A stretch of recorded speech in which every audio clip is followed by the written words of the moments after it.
Good evening and welcome to University Nightly News. Tonight's topic is the ever-widening digital divide that has been affecting minority students at all stages within our nation's education system. Some of you may be asking, what is the digital divide? The term digital divide refers to inequality of access to an unequal diffusion of technology. Here now with more information on the digital divide and from location is Chris and Nicole.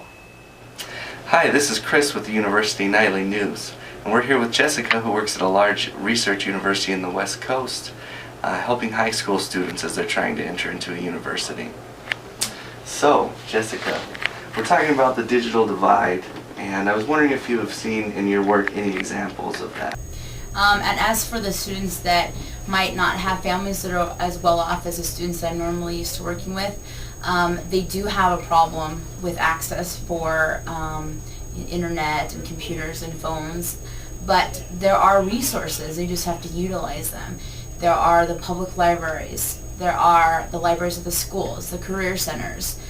So I think there are definitely ways for these students to access information. It's just utilizing what resources that they have and looking for other sources they may not necessarily always use. Okay, and what are some things that you think that we can do to maybe close that gap and maybe increase access and make it better for those students that don't have it? Well, I think that we as individuals who work closely with students, if we could have some sort of a safe house or a safe place for these students to go to, I mean, they may even be out there and I'm not aware, maybe, or we can try to fund some way to get them extra materials or have a place for them to go to try and access the internet and those kind of things.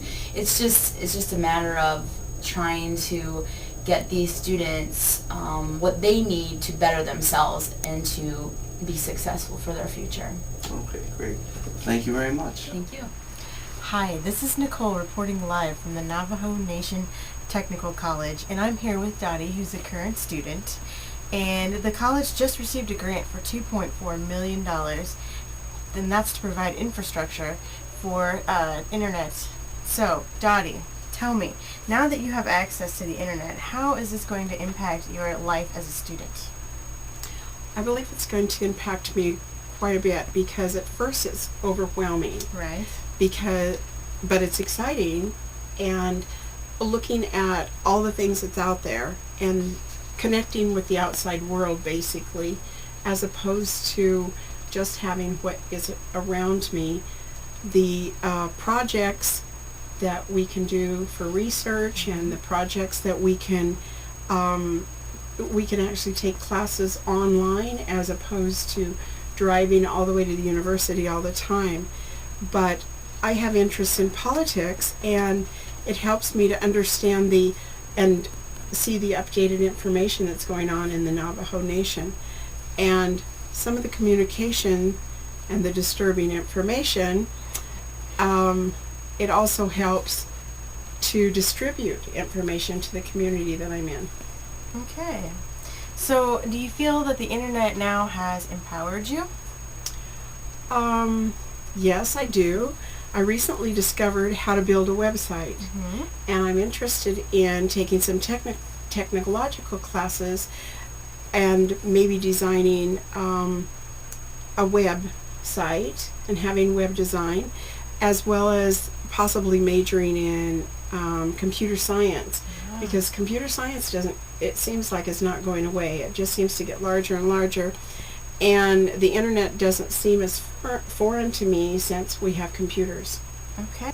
So, do you think this has closed the gap in the digital divide for the Navajo Nation? I think it's helped, but the only place we actually have the access to the computers is in the chapter houses. So, I think that the internet has a long ways to go in our society, because everybody does not own a computer, and students a lot of them do not have the computers, but they also have access that is quite a ways from their home. It's kind of like going to the library, although it's just a house that we go to use the internet because it's not in every home. And so most students, since they don't own a personal computer, have a problem navigating through the web. They also have problems understanding some of the things and the technology that's attached to it. And that's one reason I'm interested in the information technology, because I can teach people how to use it, and it'll be a little easier for them to understand if they have the one-on-one with someone they're used to. Okay. Well, that's great. Thank you, Dottie. And now back to you. Thank you, Chris and Nicole. That's all the time we have for tonight, folks, but tune in tomorrow for a look into social networking on our campuses. From all of us here at University Nightly News, good night.